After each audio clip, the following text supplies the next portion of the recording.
జూబ్లీహిల్స్ ఉప ఎన్నికల్లో భాగంగా కాంగ్రెస్ అభ్యర్థి నవీన్ యాదవ్కు మద్దతుగా హైదరాబాద్ యూసఫ్గూడ డివిజన్లోని కృష్ణనగర్లో నిర్వహించిన ఎన్నికల ప్రచారంలో మంత్రులు పొన్నం ప్రభాకర్, ఉత్తమ్ కుమార్ రెడ్డిలు పాల్గొన్నారు. ఇంటింటికి వెళ్లి ప్రజాపాలన ప్రభుత్వం అమలు చేస్తున్న సంక్షేమ పథకాలు, అభివృద్ధి కార్యక్రమాలను ప్రజలకు వివరించారు. ప్రచారంలో భాగంగా ఓ హోటల్లో దోశ వేశారు మంత్రి పొన్నం ప్రభాకర్.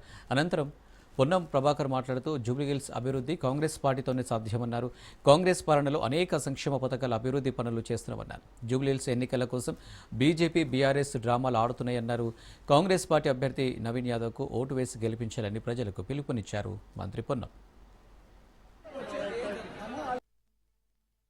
10 సంవత్సరాలుగా ఈ నియోజకవర్గాన్ని నిర్లక్ష్యానికి గురైతే ఈ నియోజకవర్గ ప్రజలు అభివృద్ధిని ఆకాంక్షిస్తా ఉన్నటువంటి సందర్భంగా మొన్నటి కంటోన్మెంట్ ఉప ఎన్నికల్లో అక్కడ అభ్యర్థులు ఏ విధంగా అయితే కాంగ్రెస్ గెలిపించుకున్నారో ఇలా జూబ్లీహిల్స్ ప్రజలు కూడా విద్యులు ఇక్కడ కూడా అభివృద్ధిని ఆకాంక్షించి ఈ ఉప ఎన్నికల్లో కూడా కాంగ్రెస్ పార్టీని అభ్యర్థిని గెలిపించడానికి 2 ఆశ్చర్యకరమైన మీ అందరికీ ధన్యవాదాలు.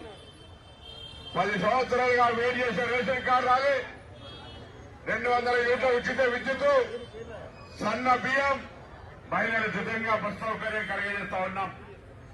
ఇలా టీఆర్ఎస్, బీజేపీ కలిసి కాంగ్రెస్ ను ఎదుర్కోవడానికి కిషన్ రెడ్డి గారు, కేసీఆర్ గారు కలిసి ఒక డ్రామా ఆడుతా ఉన్నారు, ఒక రాజకీయం చేసే ప్రయత్నం చేస్తా ఉన్నారు. నేను అడుగుతా ఉన్నా ఇక్కడ స్థానిక కిషన్ రెడ్డి మంత్రి, భారతీయ జనతా పార్టీ కేంద్రంలో అధికారంలో ఉన్నది.